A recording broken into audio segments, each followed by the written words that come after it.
Hey there, welcome back to the regulars. If you're new here, don't forget to like, comment, and subscribe. And let's have a drink. Let's try it again. My parents about any of that, they're not going to talk to you. And exactly. And so I am firmly a believer that that sex education is a sexual assault prevention tool. It is. And that if we are talking to young people and everybody about sex from an early age, like we teach them how to say yes, but we also are teaching them how to say no. Mm-hmm. And then we're teaching them there's things that you can do if your boundaries are crossed. And there's places you can...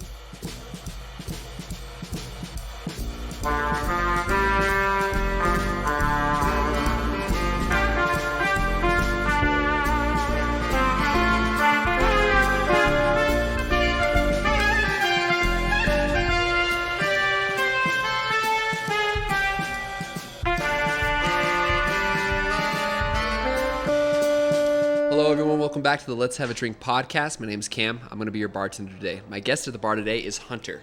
Yes. Hello. Hello. Thank you so much for having me. Absolutely. What are we drinking today? Well, I'm a big fan of a good ranch water. Okay. So it's like a tequila, soda water, sparkling water, and lime juice. Okay. So I'm pretty excited about this one. So it's pretty delicious. Basic then. It is. It's not super flavorful. It's just good enough. Well, and I have learned that for me, like the alcohol sugar combination can be a dangerous one. So I really try and keep it to a minimum. So I like this because it's minimal sugar, and it's like I can drink a few of them and not get in too much trouble and not be like messed up the next day. So yeah. No, absolutely. Yeah. I think that these are. I'm a fan of carbonated water in general. Mm-hmm. So I think that these are just the alcoholic version of carbonated water. They are. They're like basically, yeah. I feel like the whole like seltzer, like hard seltzer, has really taken off, and I'm here for it. Oh yeah. I feel like all the like sparkling water, it really has just changed my life, and I'm like, oh, now it's alcoholic. Great. Like I am also, the whole hard seltzer thing. I'm here for it. I'm here for that train. Have you had these Sonic hard seltzers yet? No, like Sonic drive-through. The Sonic drive-through hard seltzers. They serve alcohol? Not there, but like if you get them at a gas station, they're Sonic brand. They are Sonics. Whoa. And they have a hard blue ocean water. Ooh. And it's amazing. Okay. It's the only one I've had because they have a set of like 8 of them. Okay. It's the only one I've had, but it's really good. Yeah, I actually went to a bar downtown recently, and they made a drink that was basically like kind of like the blue ocean water, and I was like, oh, this is good. Yeah, pretty good. Mm-hmm. So, what is your profession? What do you do? Yes, so I lovingly call myself a professional pervert. Okay. And I've been doing that for a while. So I've been in the adult industry for about 13 years. I started out writing. I guess I started out writing a sex column. I was a journalist before, so I did about journalism for many moons for about 7 to 10 years before I got into the adult industry, and I kind of segued in by writing a sex column for the Daily Lobo. Mm-hmm. And as part of that, I met up and sort of joined forces with the folks at Self-Serve Toys, and that's here in Albuquerque. It's an independent sort of like health and education focused sex shop. Mm-hmm. So I connected with them as one of a source for one of my columns, and then eventually I was like, wow, y'all are pretty rad. Like I basically was like, can I be a part of this? And they were like, yeah, basically, well, I started out as a volunteer, and then eventually they were like, well, we do need a manager. And I was like, I have never managed a retail store before, but I will dive right in, like, sign me up. Like, yeah, sure, why not? Mm-hmm. So then I started managing the retail store, and I've been doing that. I did that for several years, and now I technically am their director of education and outreach. So I do a lot of classes in education because it's really all about helping people just understand more about their bodies, sexuality, gender, pleasure, all these things that most of us don't get a lot of education about. So yeah, so that's kind of my title there now. Along the way, I also got involved in doing different kinds of sex work. So I started as a stripper and a dancer. I've been doing that for about 5 years. I did like content creation, like amateur porn stuff, OnlyFans, that kind of thing. And then I also have done phone sex, which is still a thing. Every time I tell people, they're like, what? That's still, yes, phone sex is still a thing. I did that with a really cool company that's here, actually based in Albuquerque called PEP, People Exchanging Power. And so I worked for them for about 5 years, or maybe 4 or 5 years.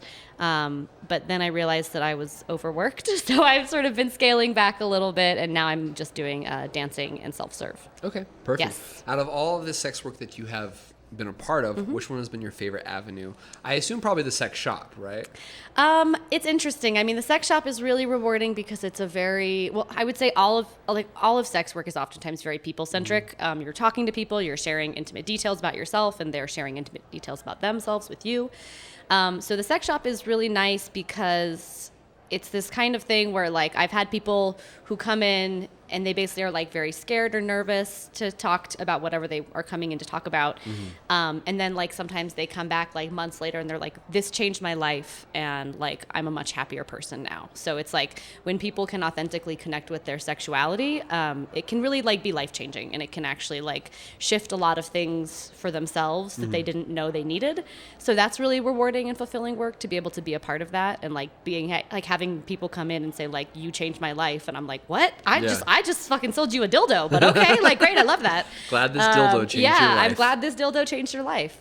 So that's really sweet. I would say that dancing is really nice. I've always been a dancer, like, you know, like my mom knows what I do, and she's like, I joked, I was like, hey man, all those years of dance classes really paid off, and she's like, you have always been a dancer, and I never really wanted to do it professionally. And then I had one of my coworkers at the sex shop. They were like, I think you'd be a good stripper. And I was like, I'll try it. And then I realized that like dancing is really grounding and cathartic for me. And it's a really big part of like my self-care and like what helps me feel good in my body. And just the physical component is really nice. Like I like being active, and I get, you know, it's an incredible workout. So like I'm getting really strong, and like that's great. And then also similarly, like with the sex shop, like there are people who come in and who are really just needing some kind of connection with someone.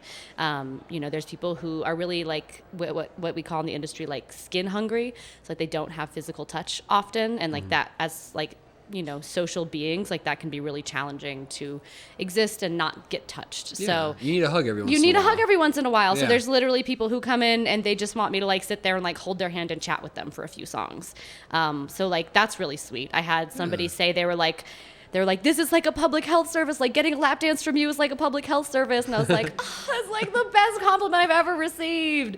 So that's really nice. Like be able to feel like you're kind of making someone's day, you know, and you're giving them that kind of touch that maybe they really want and they can't easily get, feels really good, you know. So that like that component, and it's funny because I feel like I do, you know, like at the club, like I'm like, there's still elements of like my sex education job that I do. Like I will totally be like, one time I was like giving a couple lap dance, and like we started talking about butt plugs, and I was like, oh, well, do you know that like you can't put something in your butt unless it has a flared base, because it might go into your butt and then you have to go get it surgically removed, and it's expensive and embarrassing. And so like we spent this lap dance like talking about like the best butt plug, and I was like, this is very silly. Like I can't believe this is my life right now, but I love it.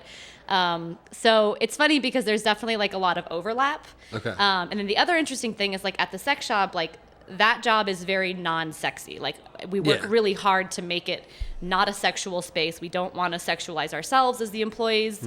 We don't want to sexualize customers. So like that job is interesting because you work really hard to not make it sexy, you know, and people will come in and will be like, hey, and you're like, that's not okay here. That's not appropriate here. But like at the club, like it is a very sexy job. Like, yeah, exactly. Yeah. People come in and are literally like looking at you, and you're supposed to be sexy, right? So it's interesting that kind of balance of like one of these jobs is very sexy, one of them is very not sexy, but they all kind of do a lot of the same work in some ways. So I would just say that they're fulfilling in different ways, but certainly I didn't know how much I would enjoy the like physical work part of dancing, you know, and that has really been really good for me, and is really just has given me a lot of like tools to like help myself feel better when I'm having a bad day, and then also the ways that I've like been able to connect with people. Like the sex shop is amazing, but it's also like there's a very specific kind of person who goes into a sex shop, and especially a sex shop like self-serve.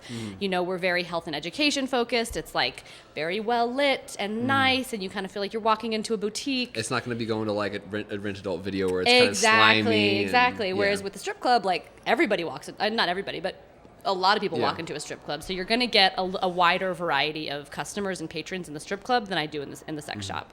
So, you know, they're both amazing for different reasons, I would say. Basically, it's hard to rank them, but certainly I do like the physical component of the work at Knockouts because it turns out like it feels good to move your body and do things that feel good. So I've really enjoyed that part quite a bit. So there's a social stigma with sex shops, right? If you go to like an Adam and Eve or a Rent-A-Video, they are dim lit, dingy. Right. You want to park your car in the back to make sure no one can tell that you're there type situation. How does self-serve overcome that? Because it sounds like it's inviting space and it seems like a normal storefront, honestly. Yeah. I would say that, we overcome that when people walk in the door. Like oftentimes people don't know that we're not like that until they walk in. Yeah. So one of the other ways that we do it is by doing a lot of work with community figures. So one of my jobs at Self-Serve is that I do our medical outreach program. Okay. So we work with healthcare providers and medical providers to help them be more sex positive and to help them more accurately and positively address their clients and their patients' sexuality needs. So this program kind of came about naturally where like providers would be coming into self-serve like for themselves personally, and they'd walk in and they'd be like, whoa, wait, oh, this is like totally different. And like, I could send patients here. I would feel comfortable sending, a 70-year-old woman who, hasn't received penetration in 20 years and now she has a boyfriend and she's really excited to do that, but there's pain. I could send her in here to get some lube and I wouldn't feel weird doing that. Okay. So when you have someone in a position of power, a position of authority, telling you go to this it's shop. okay, go to the shop, it's nice, it's well lit, the people who work there are very smart, they can answer your questions, right? And they're educated in that way. So I think that's one of the ways that we overcome it, that, it's something that once people walk in, they're like, oh, this is not what I was expecting. This is different than what I was expecting. Absolutely. So I think that's one of the ways. A lot of our health and education focus really targets that as well. So oftentimes when people go into a sex shop, they're kind of like nervous and embarrassed and like, it's almost a little weird the first time going to a sex shop where you're like, are people judging me? I don't want my mom to know I'm here, basically. Exactly. So, I mean, like, I've literally had people come in with their mom. They're like, I need my mom to know about this place. I'm going to bring her. I don't think she'll go in if I don't bring her. And so it's this thing where it's like, yeah, you can bring your mom in here and like, y'all don't have to shop together, but like, you don't have to buy anything today, but like, you can tell your mom this is a resource that she has, right? Or you can tell your mom, and like, even like we've had parents come in who are like, I have a genderqueer, gender nonconforming child, and I don't know what to do. I don't know how to support them. I don't know what words to use, what words not to use. We've had people come in, they're like, my teenager is masturbating and they're using my sex toys and I don't want them to do that. And we're like, yeah, fair, totally reasonable. How about you got something for them, right? Like, how about, and also like, I don't want them to be using like household objects, right? Because that's a common thing that if kids are like, well, you gotta keep it secret. Yeah, exactly. So they're like, I would actually rather buy them actual sex toys that are not mine. So they're going to use those and not go use something weird and creepy, or there's no regulation in the sex toy industry, so it's common to find like plastic softeners and sex toys that are illegal to use in baby and dog toys. So that's why sometimes you pull a sex toy out of a box and it like smells like a shower curtain. That's oftentimes because it contains phthalates, and phthalates are like known carcinogens, and if you're putting that inside your body, it can like probably bad. Yeah, probably not the best. So we're really picky at Self-Serve. We try and make sure that everything that we carry is body safe, and is phthalate free. So there are some parents who come in, they're like, oh, I found like a sketchy ass sex toy, in my kid's whatever sock drawer, and I want them to have something better, right? Yeah. So those kinds of situations do happen, and I think that's one of the ways and the places where Self-Serve really does a good job, is that we're very health and education focused, and we recognize that like we need to meet people where they are, and like not everybody is gonna want to, it's like this idea of sex positivity being that like as long as you're being safe and consensual with yourself and your partners, you can have as much or as little like sex and intimacy and pleasure in your life as you want, and that means that like for people who are asexual, like they have a space there too, right? And it's like you don't have to be having sex to come to this space, right? Yeah. We have books about asexuality. We have massage candles, so that if sex is not your jam, but like maybe you love getting a massage, like you can still do that. Or maybe you want like date night ideas, right? So there's lots of things at Self-Serve that are not necessarily sex oriented, but that do, sort of revolve a little bit around it. And for people who are like, actually sex is not my jam, like you're welcome to, like it's really for everybody. And we also actually just started a like lingerie and cozy wear shop as well next door. So we have a bunch of really cool stuff for people to put on their bodies. We've got some like amazing like robes and like comfy PJs and some like sexy masculine underwear. And like we've got a bunch of stuff, and that's really trying to be for everybody. Nice. That's super killer. And it's not just catering to one gender. It's not just catering to one preference. It's ideally going to be for everybody. Yeah, it's inclusive. Yeah. It's what it is. It's inclusive. There's a large portion of people that will say what you're doing is wrong because you shouldn't promote sex because it's an abstinence culture. Yeah. What do you say to people who say that to you? I mean, I would say that like we all get to make our own choices. So if sex is not something that you personally want to make as a choice for yourself, or you know the people you're close to, like you can absolutely, like I empower you to make that decision for yourself.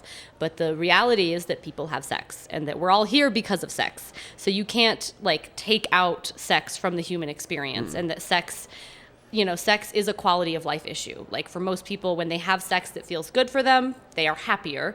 And most of us are not always having sex that feels good for us because maybe we don't know how our body works, or maybe, we're secretly trans and we're like, oh, what? When I learned this about myself, like everything changed. Maybe certain parts of our bodies don't work the way we want them to. So we need to find other ways to engage. So because we live in this very sex negative culture, there's all this sometimes subtle, sometimes not so subtle messaging that comes down and that makes us feel a lot of shame about who we are as people. In reality, none of us are going to be like at that apex of privilege. Like none of us are always going to be able-bodied. Most of us will have some kind of disability at some point. Even if it's like a sprained ankle, that's still exactly. And so there's this idea that like only certain kinds of people can have sex, and only certain kinds of people can be viewed as like sexual beings and can be seen as attractive. So once you kind of break down that like, oh, like actually none of us are going to be that way all the time for the rest of our lives forever and for always, it's like, oh, wait, hold on. Like it's okay to have body hair. It's okay to not want to have sex. It's okay to be non-monogamous. It's okay to be monogamous. It's okay to pay for sex, right? Like as long as everybody's consenting and as long as they're an adult, that people get to make those choices for themselves. So I would say that goes both ways. Like if you choose that you do not want to have sex and you want to be abstinent, that's great. Like I empower you to make that choice for yourself. But realistically, people have sex. Yeah. That's why we're all here, right? And so it's funny, like we used to go, the store owner, Mady, and I used to go to a breastfeeding conference, and we would set up a table and we'd like table there and just let people know about the shop. And it's so funny that like some people would like give us a side eye of like, why is a sex shop here? And I'm like, do you know how babies are made? Like, I'm just saying that, like, you turns have to have out, sex at least once to be there's here. got to be some kind of thing happening, there's got to be some situation here. And, like, that's why we're here, is because, and also, like, for a lot of people after they have babies, like, their desire changes and their body changes and their hormones change, and there's all this change that happens, and it's really kept, like, under, like, people push it down and it feels shameful, and then they come to a place like self-serve and they're like, wait, it's normal for me to like have a really hard time if my partner wants to play with my nipples and I've been breastfeeding, like I don't want them touching my nipples, right? Like those, hands off. Like I'm really overstimulated in that area and it doesn't feel sexy to me anymore. And that's really normal that people, if they're breastfeeding, like need some time that where like nipple stuff is off the table, and it can maybe be back on the table later, but like sometimes you just need to like not have your nipples touched. Yeah, give it a second. Exactly. So there's a lot of situations like that where people are like, oh, I didn't know that this was a normal thing. And the only reason, like maybe like I started talking about it with like that one friend that I have who's like my sex friend, right? And then they sent me to self-serve, right? So it's kind of like this thing where most people feel shame about it. Most people aren't talking about it, but most of us are also struggling with some element of our sexuality at some point in our lives. Sometimes it's really great and easy, and then sometimes 2 years later, you're like, wow, that thing that worked for me for 10 years isn't working for me anymore. What does this mean about me? Am I broken? Am I alone? And the answer is probably not. We change as humans. Our bodies change. Our desires change. So it's really normal for that shift to happen. And just being open to finding out and giving yourself permission to explore new options is kind of what self-serve is about. Absolutely. When teenagers try to access these types of literature, information, materials, and sex toys, do they have the access to that? Typically not. I mean, so for self-serve, like we are a shop for people over the age of 18, just because that's the law. Yes. But there are some really amazing resources for young people and teenagers. One of them is scarletteen.com, and it's basically a sex education website that's like written by and for young people. And the founder, Heather Corinna, has been doing this work and has been an educator for a long, long time. They have a bunch of different books out, but they've been doing Scarletteen for so many years, and it's honestly one of the best resources. Like I look stuff up there all the time. I'm like, oh, I don't know, and I'll go look. A lot of people would say it's dangerous to give teenagers access to this type of information. Yeah. Would you agree, disagree? Should there be limits? Yeah, so I think any information that you give to young people should be age appropriate, right? So if I'm talking to, if I'm talking to a 12-year-old, who probably just started masturbating. Right, exactly. Yeah. Exactly. It's really normal that like young people touch their bodies and are exploring with pleasure and masturbation. I'm pretty sure kids, because I work with kids in my day job, and from what I understand, kids as young as 4 or 5 years old, sometimes younger, can discover themselves. Oh yeah, and I mean, there's like evidence of like a fetus like touching their genitals in the Really? womb. And like I used to work at a daycare, and you'd be like, oh yeah, babies get erections. Huh, okay, that's kind of weird. Yeah. Like these things happen. Like sometimes, and you'll be like, some people will say and believe that, they're doing that because, and then there's a stereotype that if a child is touching themselves, it's because they're being sexually abused. right. And it's just that we have body parts. Our body parts respond to certain kinds of touch. And oftentimes we're touching ourselves in a way that we don't even think of as like pleasure. And like for a lot of people with vulvas, like they'll be like, oh yeah, I wonder if that's why I had that pillow that I always used to put between my legs and like rub up on it. And I'm like, yeah, probably, or like you put your hands down there and you're just kind of whatever touching around. You're not intentionally masturbating. You're just doing something that kind of feels good, right? So what I would say is that like definitely making things age appropriate. So the way I would talk about some issue having to do with sexuality with a 12-year-old is going to be very different than how I would talk about it with a 6-year-old, and would be very different than how I would talk about it with a 14-year-old. But really, it's never like one talk. It's like a series of conversations that starts at a young age. Typically, people ask, like, when is the right time to start? The right time to start is when someone's asking you a question. Yeah. Right? So typically, kids and young people will come to you and they'll ask you a question, and it's going to be one of those questions that makes you squirm a little bit and like makes you nervous. And sometimes like you're watching a movie and something comes up and they're like, what is that? What are they doing? Right? What is that right there? Yeah, what are they doing? I don't get it.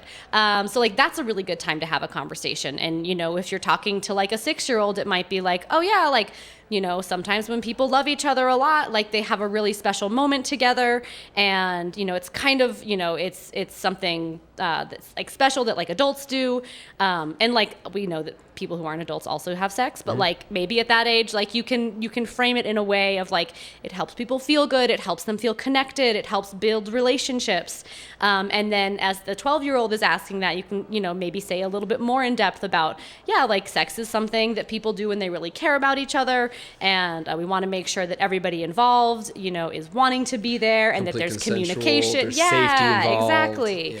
And then at the 16-year-old you might say like, oh yeah, they're having sex. It's really important that if you are going to be thinking about having sex, that you're talking to yourself and your partner, that you're thinking about safety, and that you're having these check-ins, and like, hey, do you want me to help you get on birth control? Like these are all conversations that are going to look different depending on the age.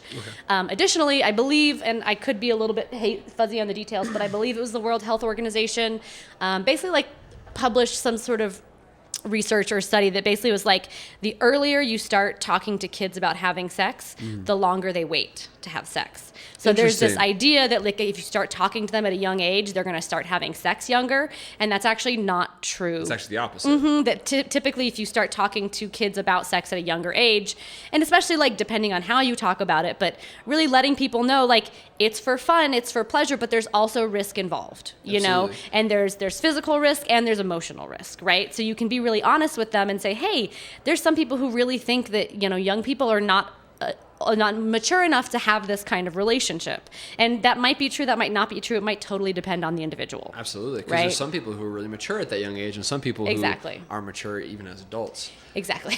Right. There's some adults maybe who shouldn't be having sex. I'm just going to put that out there. So exactly. I find that very interesting, because if we live in a slowly shrinking but still predominant religious culture. It's getting to the point where people are trying to make it almost a theocracy, especially if you look at the way that Senate votes worked last week when they were codifying gay marriage and birth control, right? What do you do if a teenager is trying to explore sex, trying to explore this about them, and their parents are underneath a theocratical oppression? If you can't have sex till you're married, basically. Yeah, I mean, I would say that, like, you know, find an adult that you trust. Yeah. Or, you know, maybe, like, sure, there's online resources, but, like, do you know how to vet those online resources? Sure, you have friends, but, like, are they well informed? So and I would say teenagers going to Wikipedia. Exactly. Yeah. So I would say ideally, like, there's maybe an adult in your life that you trust, or, like, maybe there's maybe I think, you know, for me, my mom was so funny. She was like, hey, like, I want to start talking to you about, like, sex and birth control, and I was like, I'm gonna ask my doctor, because, like, I had a really great provider, and my mom was like, fine. Okay, I mean, I like your doctor. She's my doctor too, and, like, I trust her to give you good information, right? So, like, at that time, I was like, I can't do this conversation with you, Mom. It's too embarrassing. Yeah. But she was like, okay, well, sure. If you're going to your doctor, that's a trusted, reliable source, and I feel like she'll give you good information, right? So I feel like if your parents or caregivers are not the people that you feel like you can trust, or who they're not going to have your back and they're not going to agree with your decisions, finding a trusted adult in your life who will sort of give you the information that you need to make smart choices. Should that child just obey the parents and just wait till marriage, or wait till they're out of the house, or is that the play? I mean, I think that that is an option you have. I think sort of laying out all your options and really seeing which one is best. You know, I would say that typically, you know, that is of the teenagers that I have known, that is not tending to be their option. Ever. Sometimes it is, but typically it's kind of like, my parents don't want me to do this. Well, I don't care. I'm going to do it anyways. And then I'm going to do it in the car without a condom. Exactly. And then I'm going to do it in ways that are unsafe. So I would really say that it's actually, the onus is on the parents in that moment to say, okay, I know that I don't believe in this, and I know that this is not okay. I don't think this is okay, but I recognize that my teenager might do it anyways. So what can I do? What harm reduction strategies can I take to make sure that the choices they're making are as safe as possible?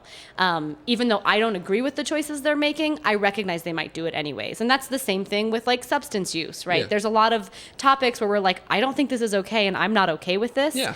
But you might be doing it anyways. So whether or not I agree with it actually is irrelevant. We're going to reduce harm. Exactly. Such as the providing free needles, and clean needles. Yeah. Places to do drugs that are safe.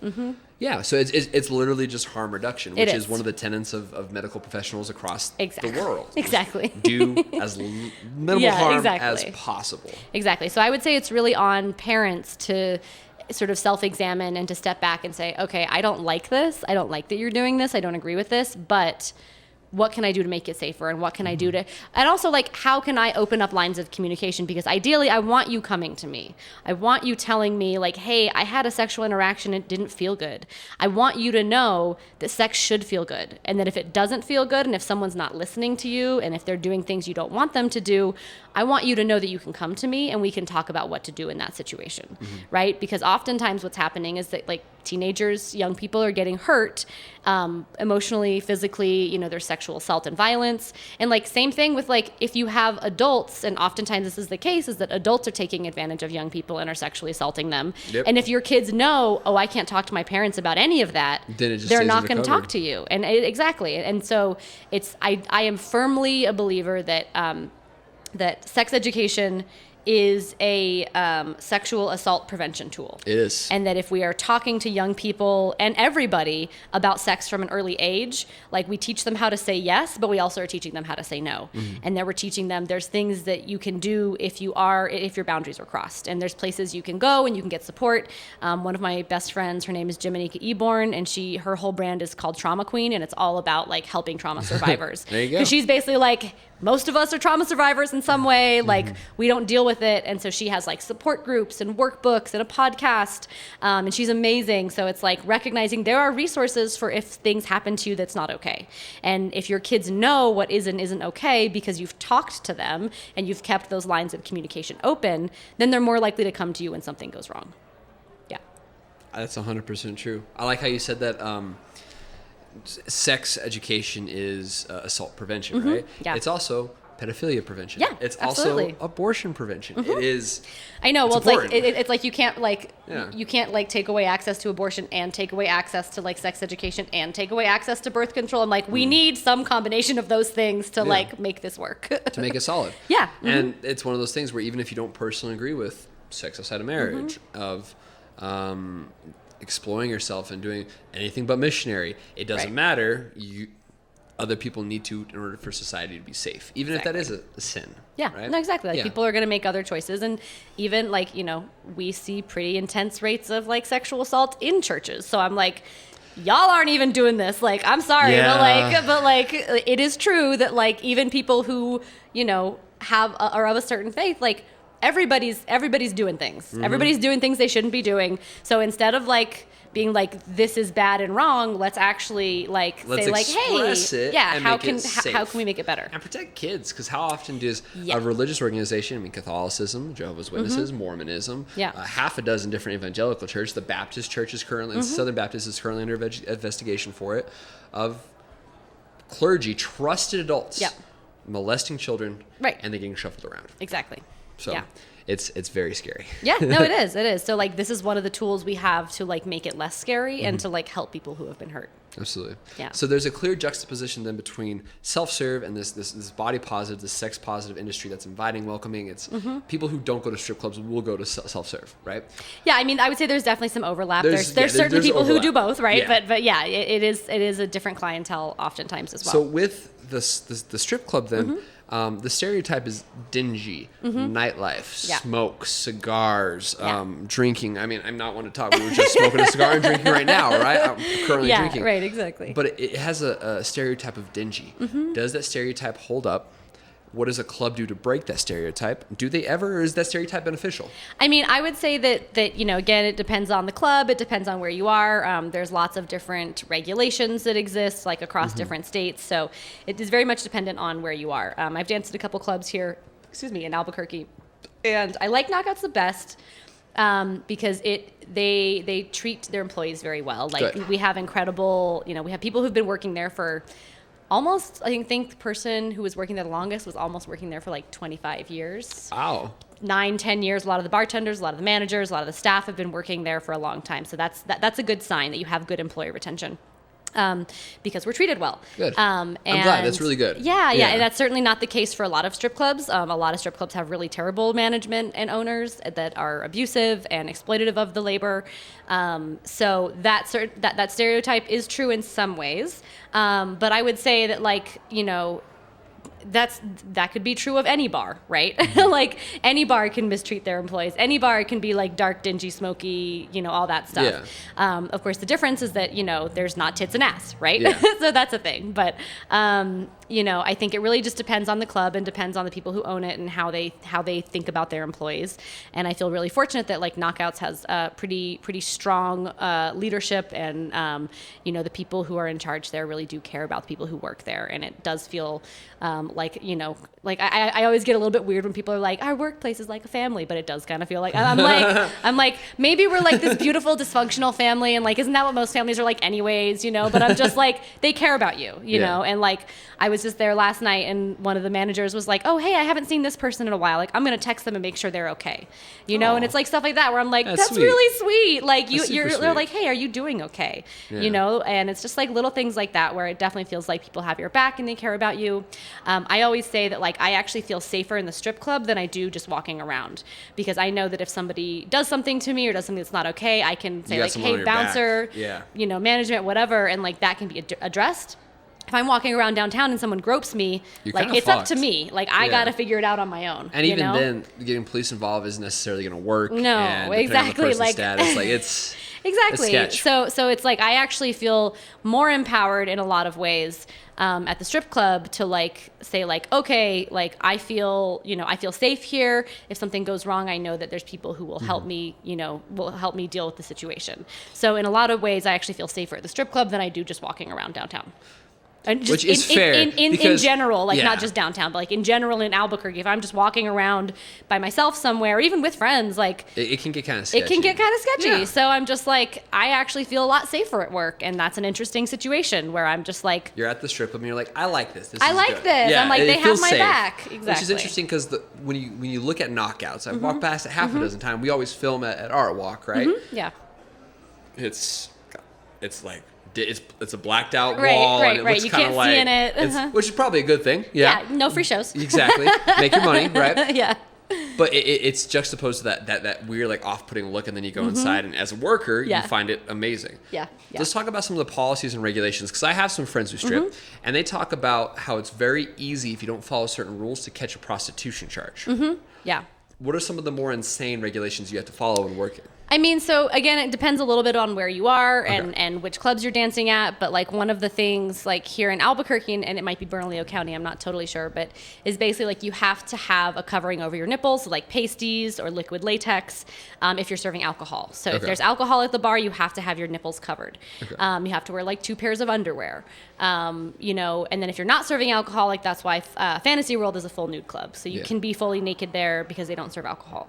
So like that's kind of a weird one where I'm like, wouldn't you figure that? Because like that just means younger kids can go to the full nude, but adults who want to drink have to go to the partial nude. Correct. Does the rule applying to nudity, is that applicable when you're stripping on like dancing with throwing money, when you're doing lap dances? Or is that rule just across the board?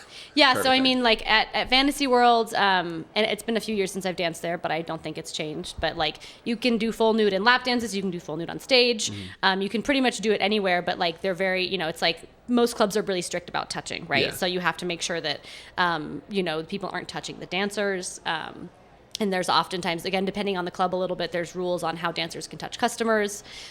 So the nice thing is that like there's cameras in most strip clubs and people are watching the cameras. Like if the people are doing their jobs, they're watching the cameras. And that's another thing I like about knockouts is that like I've had people come in to a lap dance and say like, hey, you can't touch her like that, right? And I'm like, thank you. Like, I can say it, but sometimes they don't listen to me, right? So it's nice to know that the bouncers are walking around, they're looking at the lap dance booth, people are watching the cameras.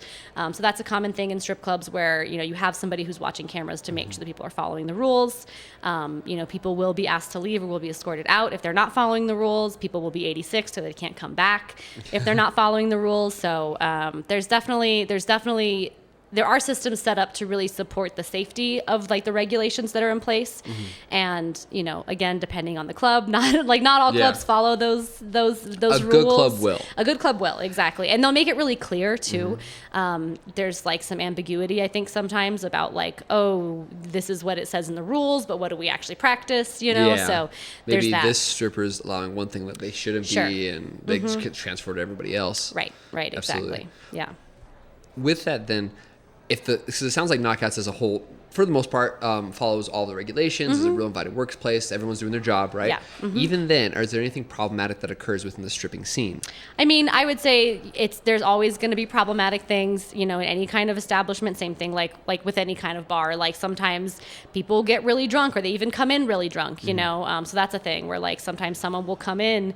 And, maybe they don't seem too drunk when they come in, and then you serve them a drink or two, and then you're like, whoa, what is going on, So I think anytime you have alcohol involved, you're going to get situations like that. You're going to get situations where someone thinks it's okay to act a certain way, and they like start a fight or something, right? So I think one of the things is like anytime you're serving alcohol, and even if you're not serving alcohol, people are still getting drunk before they come in. Like that was one of the things about Fantasy World. I was like, oh, they don't serve alcohol here. I'm like, oh, but people are still very drunk. Yeah. Like, oh, okay, you're just probably in your car drinking or drinking beforehand. So it's definitely one of those things where like, because alcohol is involved, there's just gonna be situations where it gets messy. So what I like about knockouts is that like they've been around for like I think almost 30 years. They're so, the like, most prominent one here. They know how to handle shit, right? They know like when things come up, this is what we do. I was really pleased to learn that like one of our bouncers is also a nurse. So like if someone gets hurt on the job, there's like someone there. There's likely going to be someone there who's like, hey, let me check you out. Yeah. So I think just being prepared is a big thing because like stuff's gonna happen. You're you're just going to have situations that are like not great, right? That's just going to be part of it. So I think that just knowing that like you have a workplace that's prepared to handle stuff as it comes up is really what I'm looking for in a club, to make sure that like I'm safe.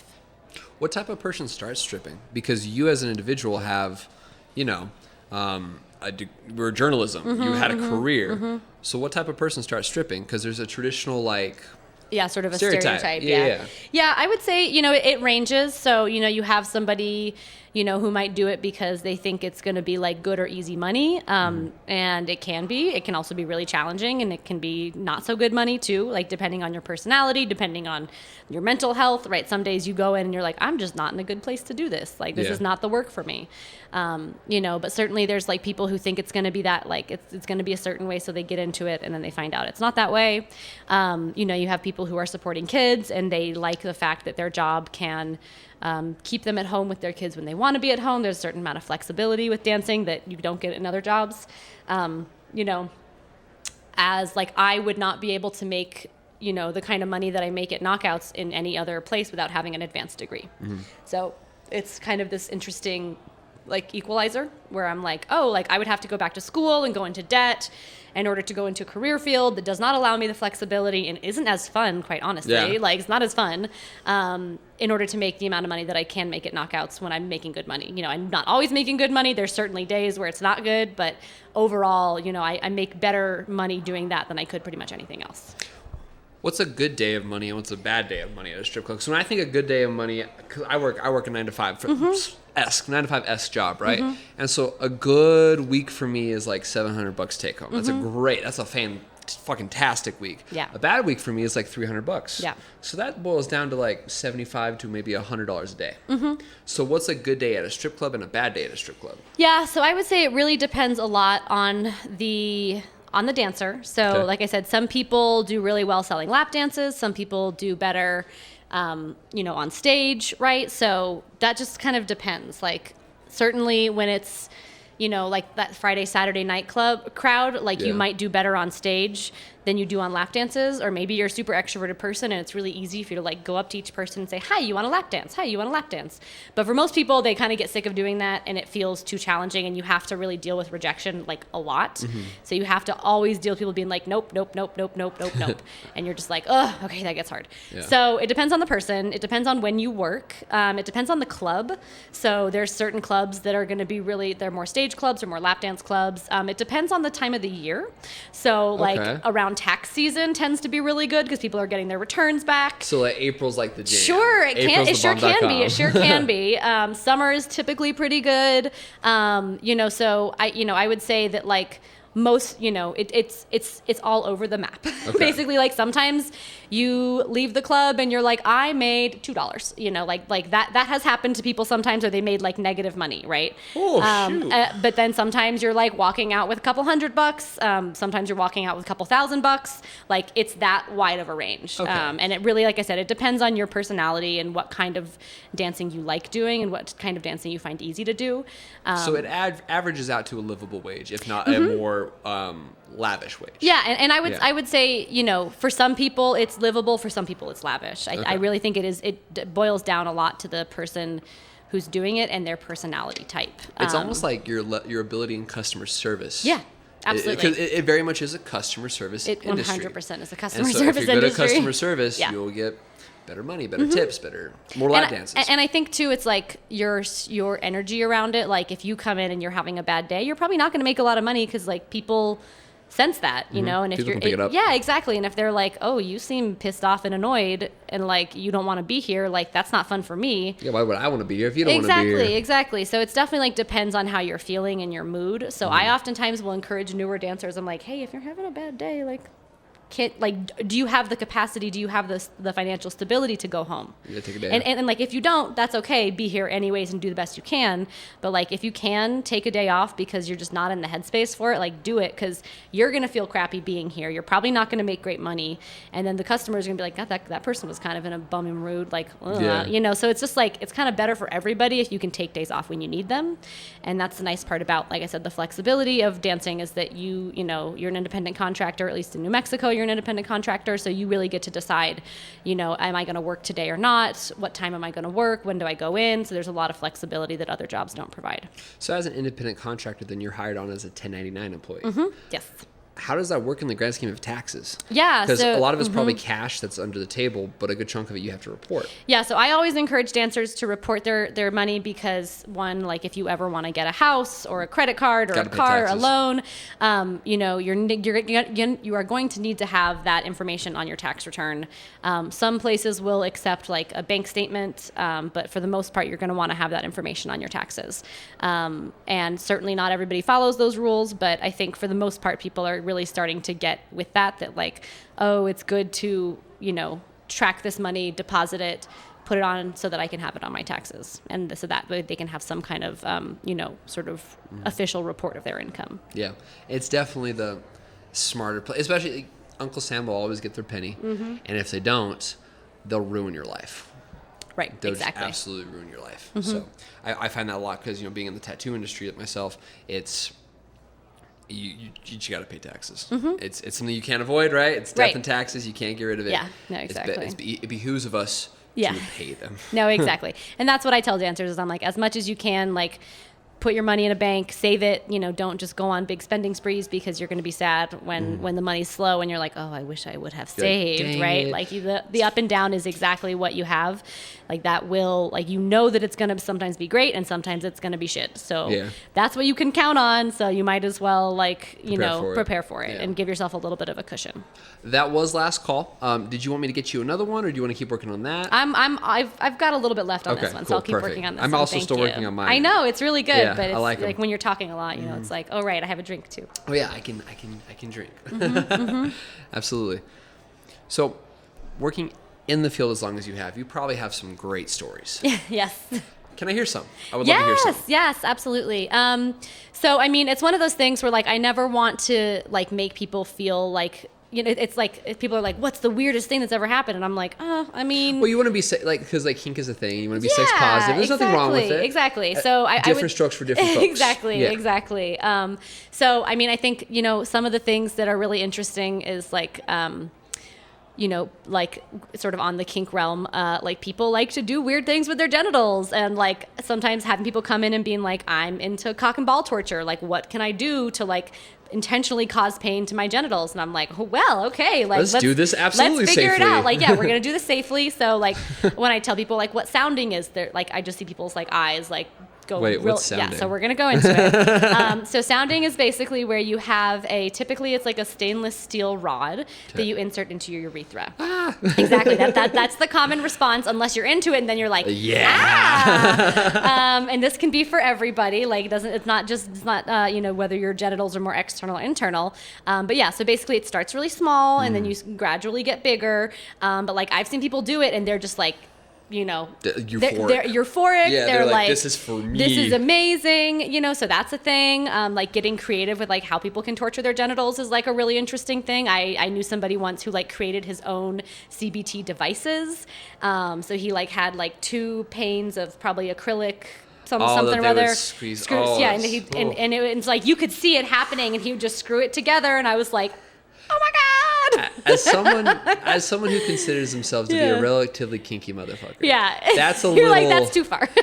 For me, right? For you, Again, exactly. But that's a different strokes, different folks kind of situation. As long as it is between consenting adults. Yes, exactly. It doesn't matter the kind of adult or how many consenting adults. Yeah, exactly. Whatever, right? Whatever. Yeah, no, so that's people get really creative in the ways that they can do, like, you know, genital torture, which I think is kind of fun.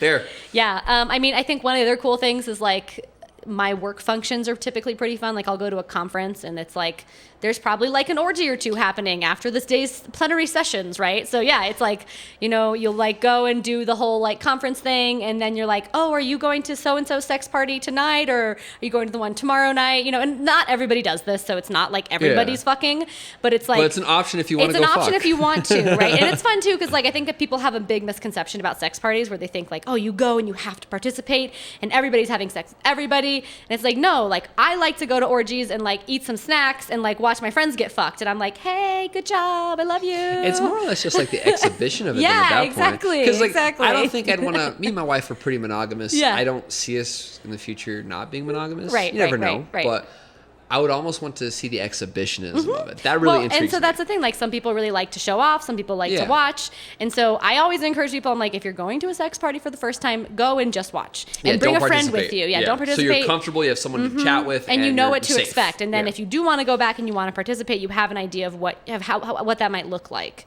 Certainly there are some sex parties that have like really bad boundaries and really bad rules. And I've been to parties where people just think they can touch or grab you because you're in a certain place. And it's this thing where I've like had to tell somebody like, no, don't touch me like that. No, don't touch me like that. No, don't touch me like that.